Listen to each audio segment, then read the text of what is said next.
20.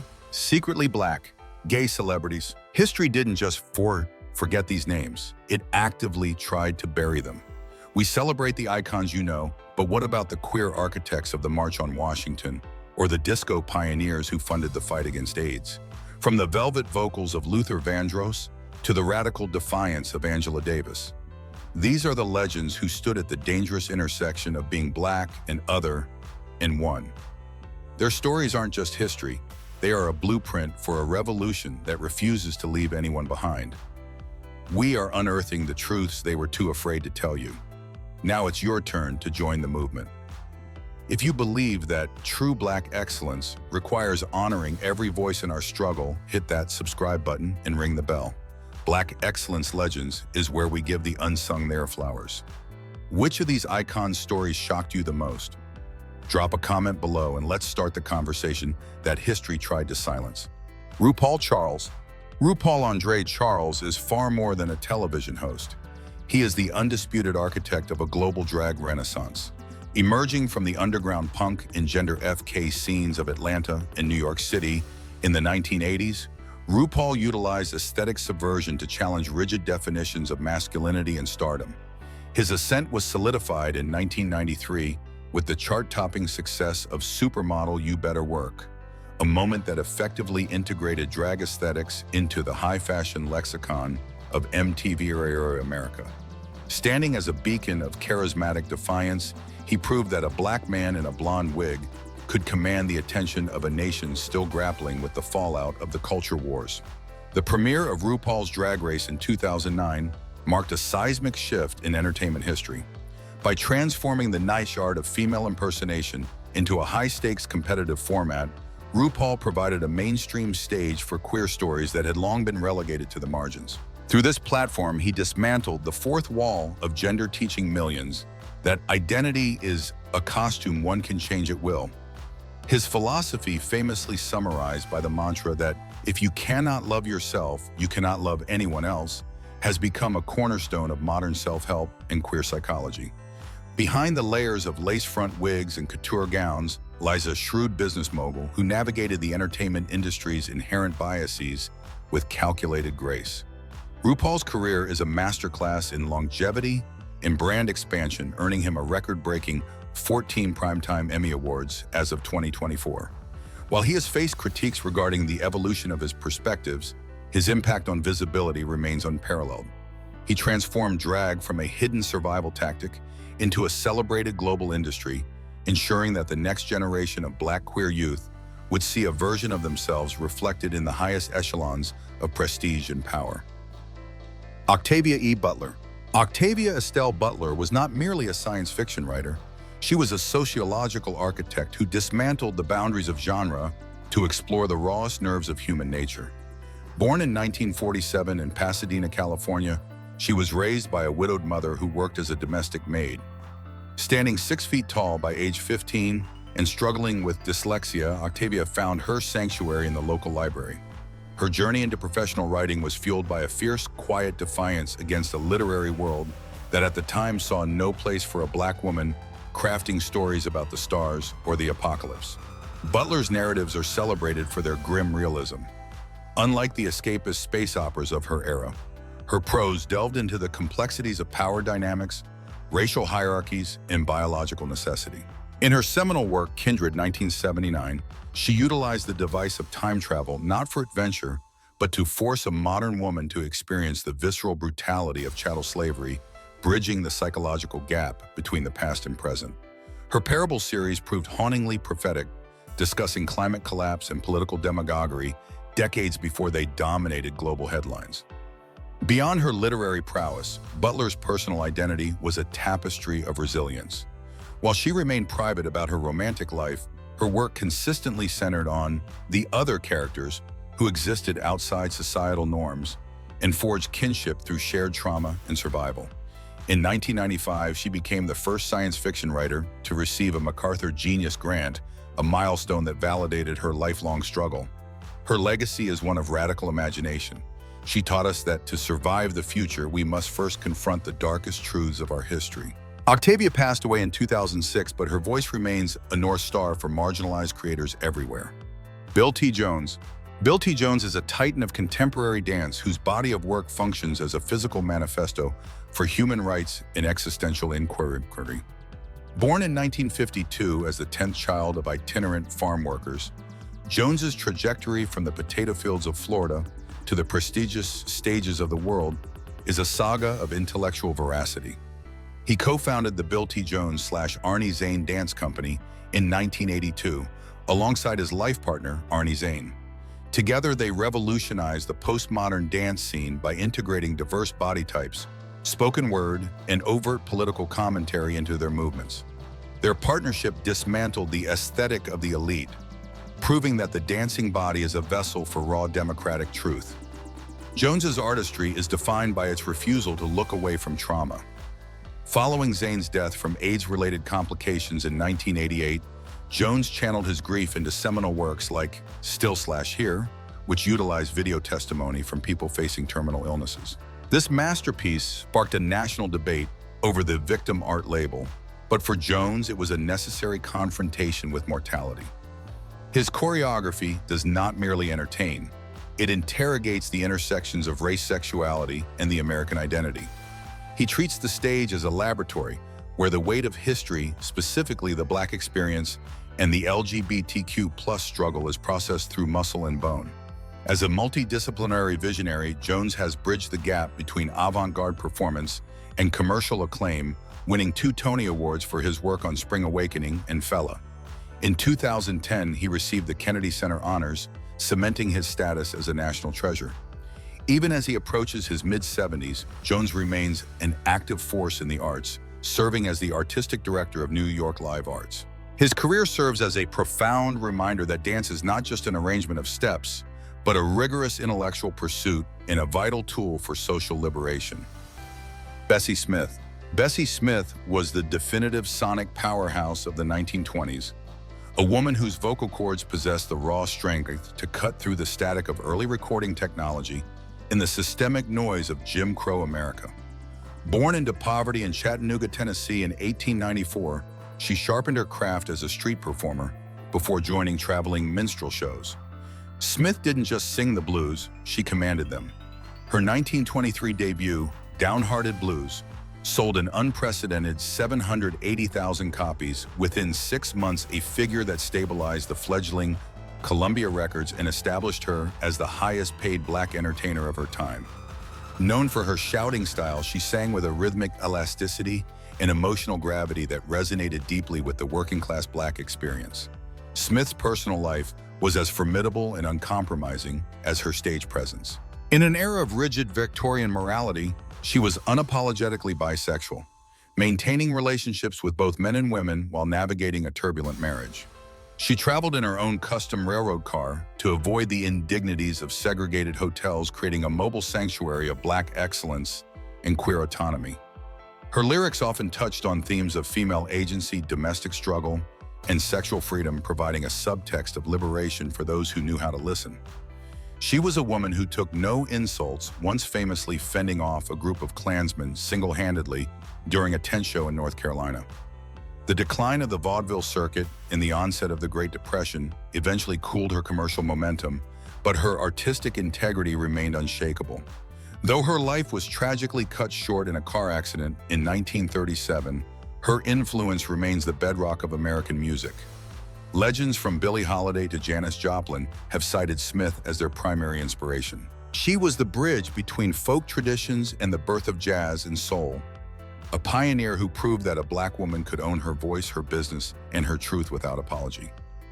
Bayard Rustin. Bayard Rustin was the indispensable invisible hand of the American Civil Rights Movement, a tactical genius whose expertise in nonviolent resistance transformed a localized struggle into a global moral reckoning. Born in 1912 in Pennsylvania and raised by Quaker grandparents, Rustin's worldview was anchored in the belief of speaking truth to power. Long before the landmark victories of the 1960s, he was a radical pioneer. In 1947, he participated in the Journey of Reconciliation, a precursor to the Freedom Rides, resulting in his arrest and sentence to a chain gang. His most profound contribution, however, was his mentorship of a young Dr. Martin Luther King Jr., whom he introduced to the Gandhian philosophy of satyagraha, the sole force of nonviolence that would define the movement's soul. As the primary organizer of the 1963 March on Washington for Jobs and Freedom, Rustin performed a logistical miracle.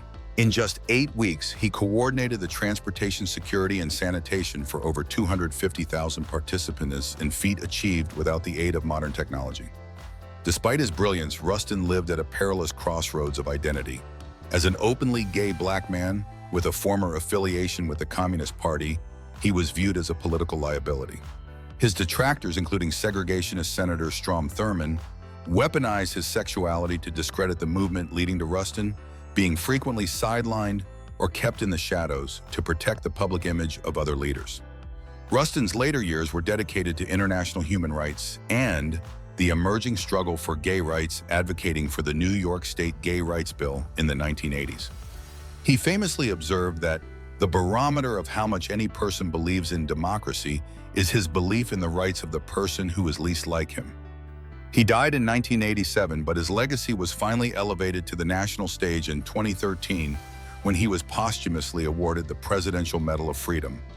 Bayard Rustin remains a profound symbol of the intersectional struggle, proving that true liberation requires the courage to stand at the margins and organize the center. Johnny Mathis. Johnny Mathis is the definitive master of the romantic ballad, a vocal stylist whose career is a testament to the enduring power of elegance and technical precision. Born in 1935 in Gilmer, Texas, and raised in San Francisco, Mathis was a prodigious talent from the start, excelling not only as a singer, but also as a world-class high jumper. In 1956, he chose the microphone over the Olympic trials, a decision that would gift the world one of the most distinctive instruments in music history. His 1957 masterpiece, Chances Are, became a cultural phenomenon, initiating a streak of commercial dominance that saw his greatest hits album remain on the Billboard charts for an astounding 490 consecutive weeks, a record that stood for 15 years until surpassed by Pink Floyd. What sets Mathis apart is his velvet delivery, a seamless blend of jazz-inflected phrasing and classical vibrato that creates an atmosphere of intimate sophistication. While his contemporaries often leaned into the aggression of rock and roll, Mathis maintained a poised, almost ethereal presence. His identity as a gay man remained a private matter for much of his career, navigating the conservative landscape of mid-century stardom with a quiet, impenetrable dignity. When he eventually spoke openly about his sexuality, it was with the same grace that defined his music, proving that a black man could be the ultimate symbol of romantic yearning for an entire nation, regardless of gender or creed. With a career spanning 7 decades and over 350 million records sold, Mathis has performed for heads of state and packed concert halls well into his 80s. He was honored with the Grammy Lifetime Achievement Award in 2003, a fitting tribute to a man who transformed the American songbook into a personal diary of the human heart.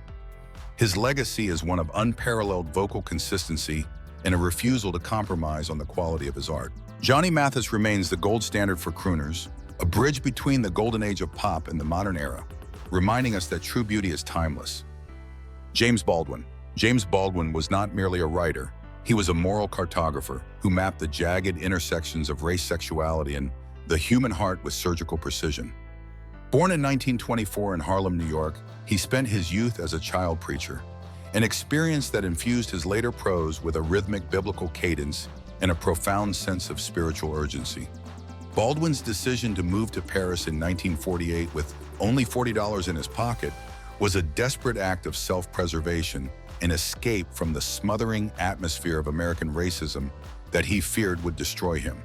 It was in the relative clarity of exile that he produced his most groundbreaking work, including Go Tell It on the Mountain, 1953, and the revolutionary Giovanni's Room, 1956. Giovanni's Room was a radical departure for the era, centering on a tragic gay romance in Paris. Despite his publisher's warnings that the book would alienate his audience and ruin his career, Baldwin insisted on its publication, arguing that one cannot address the complexities of race without also confronting the complexities of desire. As a public intellectual, he became the most articulate voice of the civil rights movement, appearing on the cover of Time magazine and engaging in legendary debates, most notably against William F. Buckley at Cambridge University.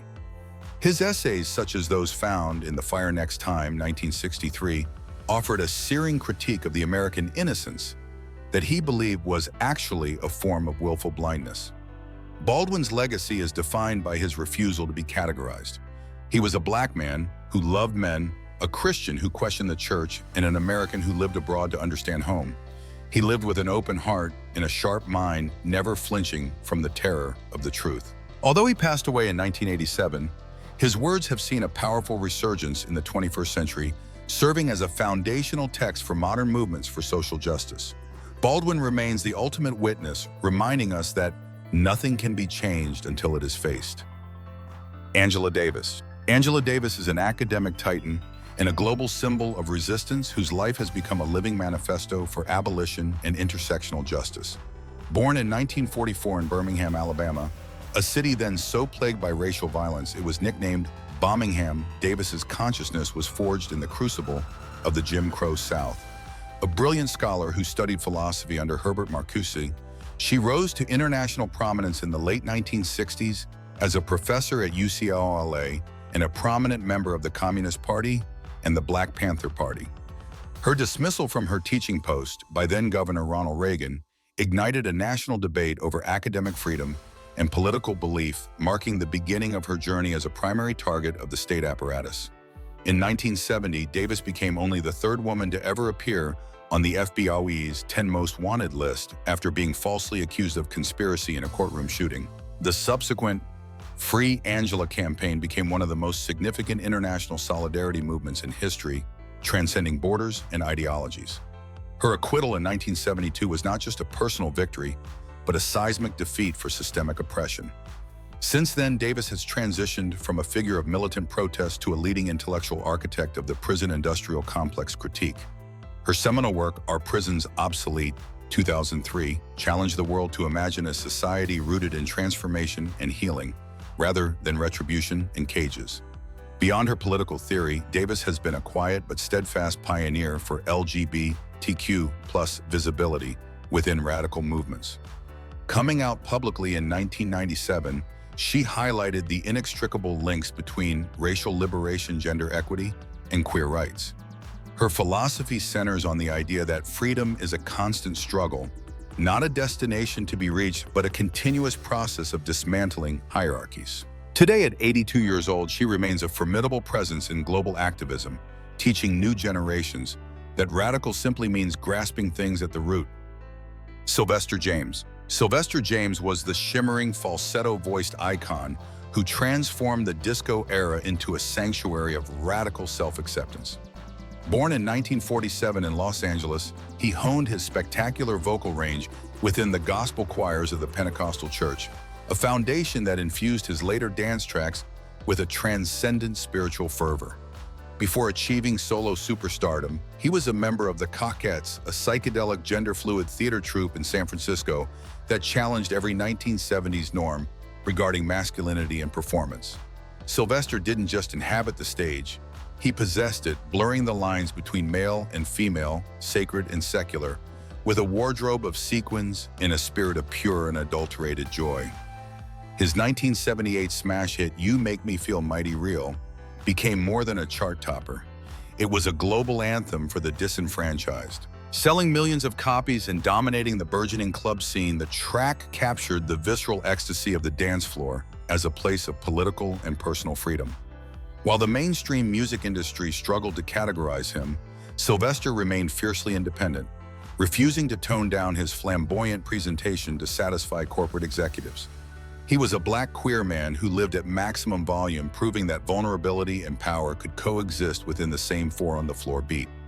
As the HIV/AIDS epidemic began to devastate the arts community in the 1980s, Sylvester utilized his dwindling energy to advocate for his people.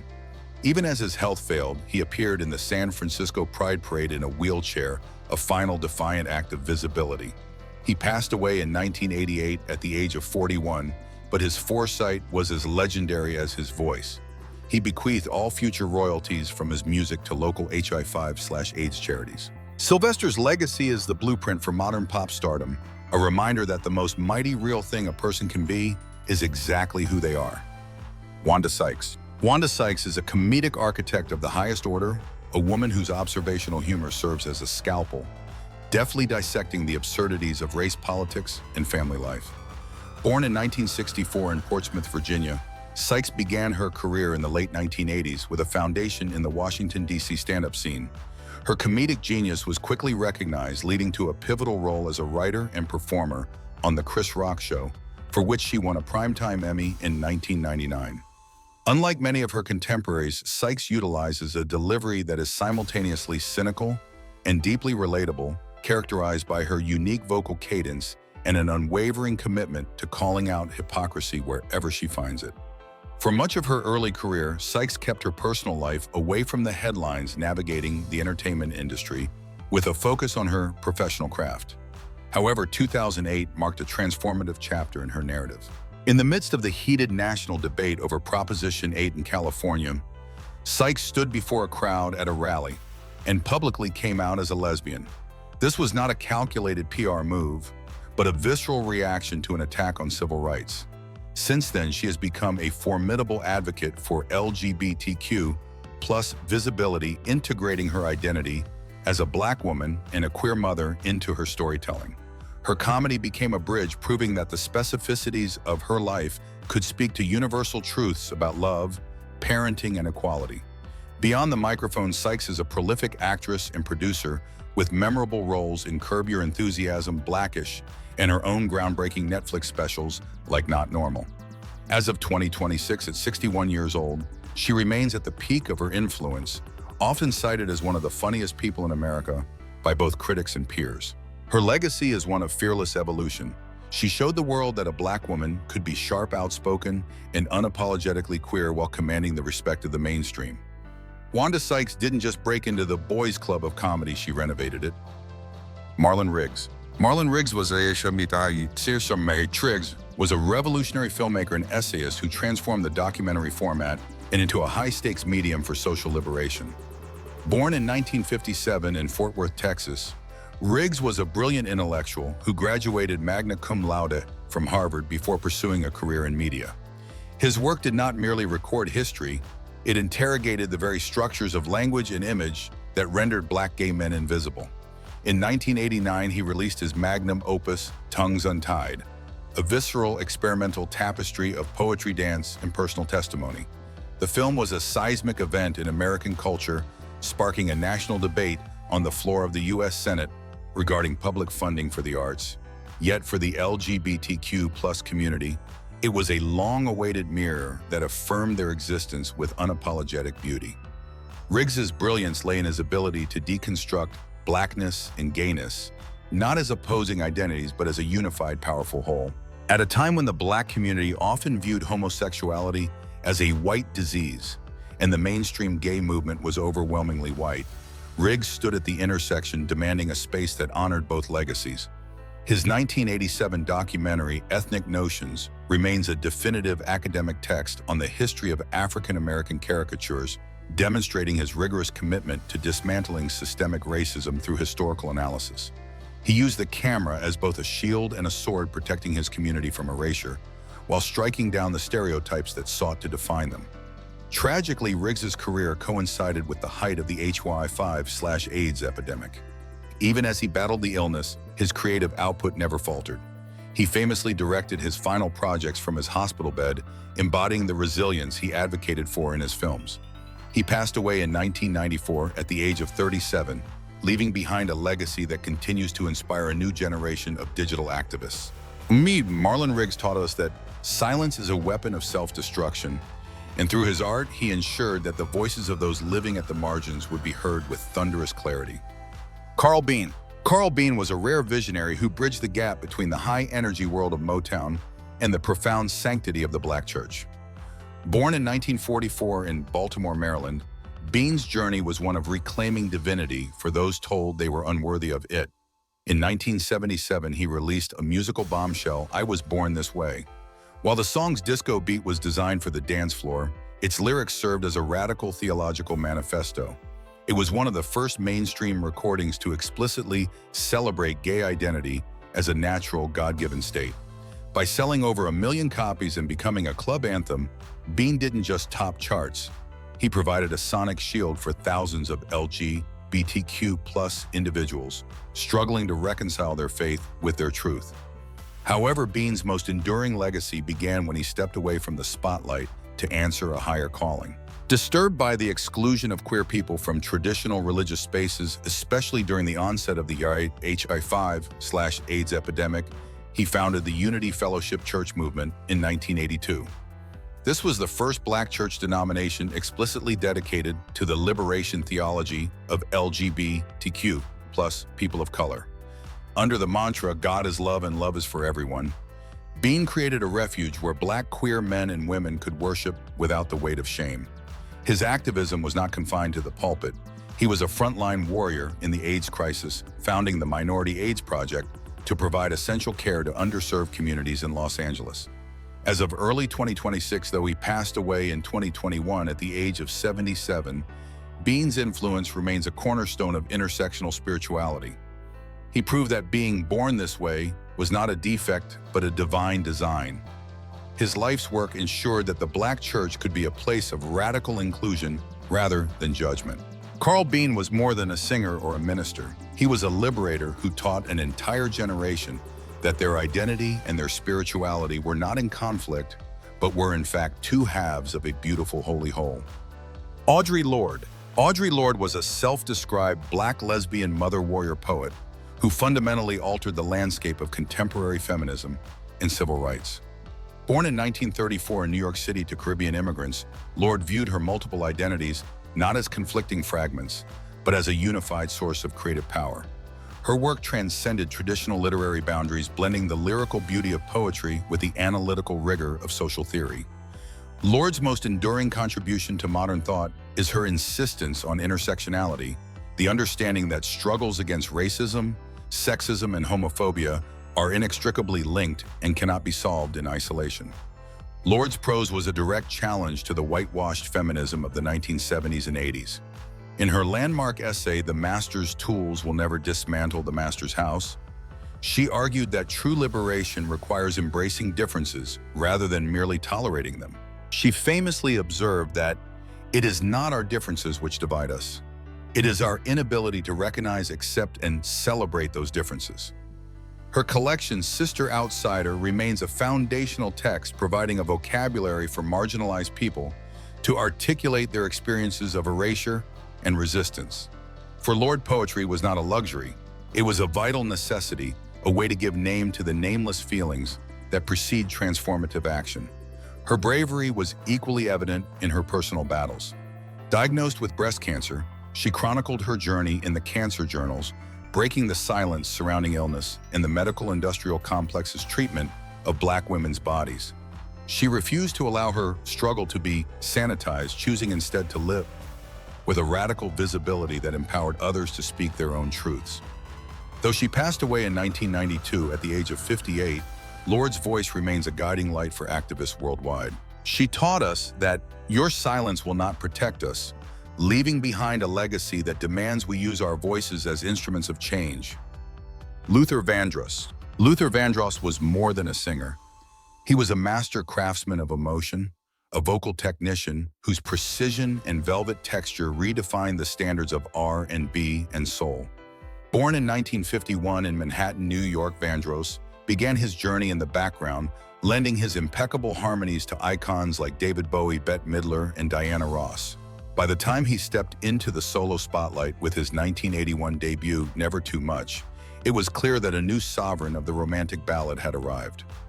Over a career spanning nearly 4 decades, he amassed 8 Grammy Awards and sold over 40 million records, creating a sonic landscape where longing, love, and heartbreak were treated with sacred reverence.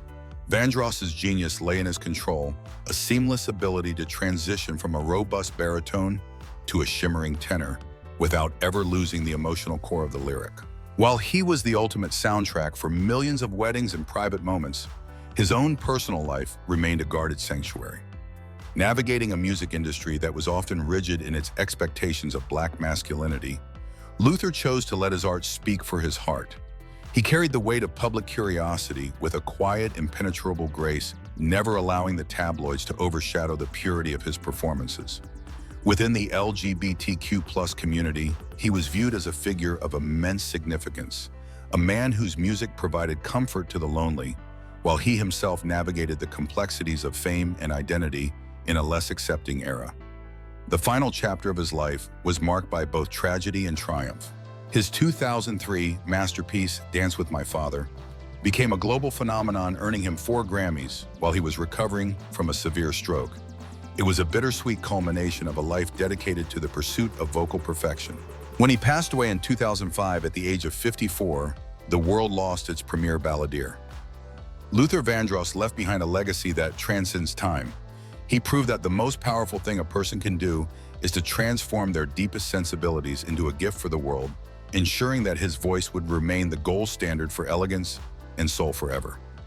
Josephine Baker. Josephine Baker was a transformative force of nature who transcended the limitations of her era and to become a global symbol of freedom and defiance.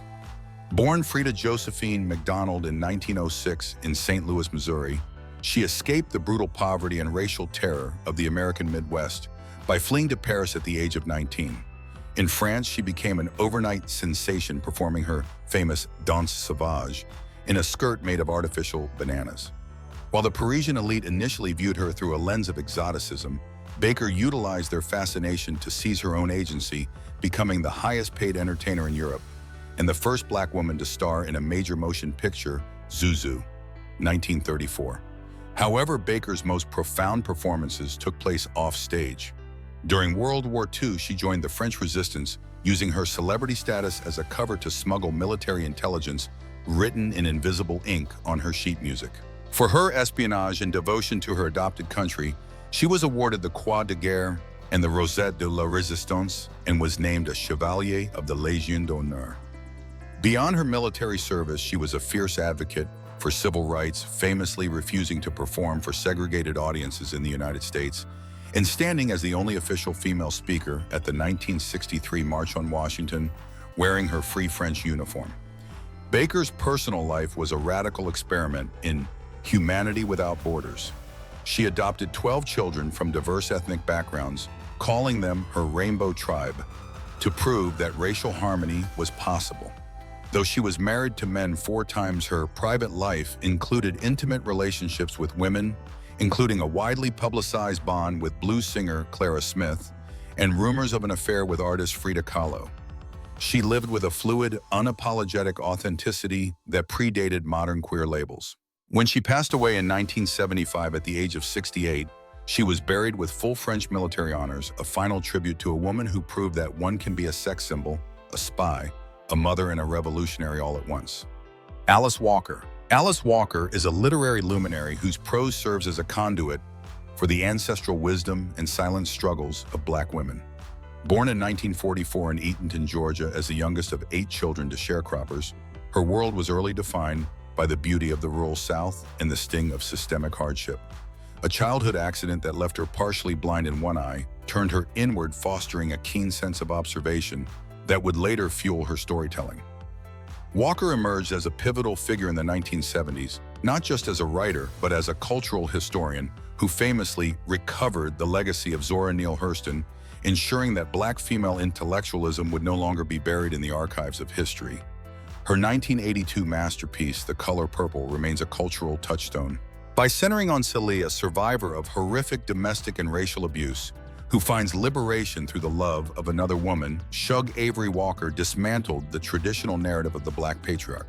She coined the term womanist to distinguish Black feminism from the mainstream movement, defining it as a philosophy that is committed to the wholeness and survival of entire people, male and female. For Walker, the intersection of spirituality, nature, and social justice is seamless. Her work suggests that the path to global revolution begins with the radical act of loving oneself and one's community. Walker's personal life has been as unapologetic as her fiction.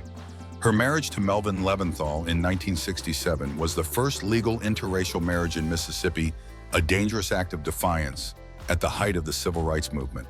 Later in life, she spoke openly about her relationships with women, including a high-profile romance with singer-songwriter Tracy Chapman, embodying the fluid authenticity she championed in her characters. Despite controversies surrounding some of her later political views, her early contributions remain foundational. At 81 years old, Alice Walker stands as a matriarch of American letters, a woman who taught us that even in the deepest purple fields of suffering, there is a God-given right to joy and self-possession. Glenn Burke. Glenn Burke was a premier athlete whose impact on American culture is felt every time two hands meet in midair. Yet his personal sacrifice remains one of the most somber chapters in sports history. Born in 1952 in Oakland, California, Burke was a can't-miss prospect for the Los Angeles Dodgers, possessing a rare combination of speed, power, and infectious charisma. On October 2, 1977, he instinctively raised his hand over his head to greet teammate Dusty Baker at home plate, creating the world's first recorded high five. It was a gesture of pure, unadulterated communal joy, a symbol of the very team spirit that Burke himself would soon be denied. Despite his brilliance on the field and his popularity in the clubhouse, Burke lived as an openly gay man among his teammates and management, at a time when the sporting world was an ironclad fortress of traditional masculinity. His refusal to hide his identity or enter a marriage of convenience suggested by Dodgers management led to friction with the front office. In 1978, he was abruptly traded to the Oakland Athletics, a move widely believed to be a punishment for his sexuality. By 1980, the systemic homophobia and mounting injuries forced him out of the game at just 27 years old. He famously remarked, "They can't ever say now that a gay man can't play in the majors because I'm a gay man and I made it." After baseball, Burke's life took a tragic turn as he battled drug addiction and homelessness, eventually contracting H1N1. Yet even in his final years, he remained a hero in San Francisco's Castro district, a living legend who proved that authenticity was worth more than a jersey. He passed away in 1995 at the age of 42. Today, Glenn Burke is recognized not just as the inventor of a global gesture, but as a martyr for LGBT+ representation in professional sports. His legacy serves as a reminder that the spirit of the game is hollow if it does not include the freedom for every player to live their truth. Lynn Harris. Lynn Harris is a distinguished scholar and cultural historian whose career has been dedicated to excavating the overlooked dimensions of Black life and identity. Born in 1968, Harris emerged as a vital intellectual force during a period when the academic world began to pivot toward a more nuanced understanding of intersectionality. Unlike many who focus solely on the high-profile political events of history, Harris has devoted her energy to the domestic, the intimate, and the literary, arguing that the true soul of a people is found in their private correspondence, their recipes, and their unpublished manuscripts. Her work operates as a bridge between the radical activism of the 1960s and the digital storytelling of the 21st century, providing a necessary continuity for the Black intellectual tradition. Harris is perhaps best known for her rigorous editorial work and her ability to curate spaces that honor the other. She has been a tireless advocate for the preservation of archives belonging to Black queer women, ensuring that their voices are not erased by the passage of time or the biases of traditional institutions.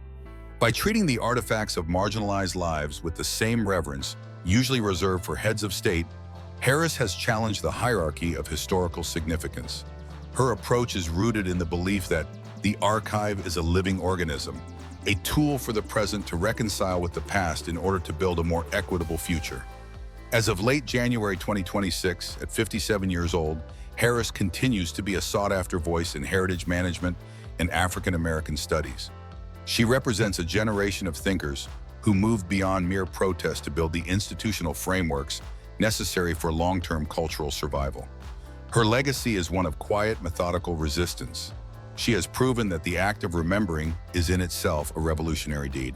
Through her stewardship, the stories of those who lived their truths behind the scenes are no longer lost to history, but are instead woven into the very fabric of our collective memory. The figures we have explored, from the strategic brilliance of Bayard Rustin to the unyielding intellect of Angela Davis, represent more than a history of survival. They are the architects of a more profound American identity. These legends operated at the perilous intersections of race, gender, and sexuality, proving that Black excellence is not a monolith, but a diverse spectrum of courage. They challenged us to see that true liberation is impossible if we leave the most marginalized behind. As we look toward the future of the movement, a critical question remains. In our modern pursuit of equality, have we truly embraced the radical intersectionality these pioneers fought for, or are we still silencing certain voices to make our progress feel safer for the mainstream?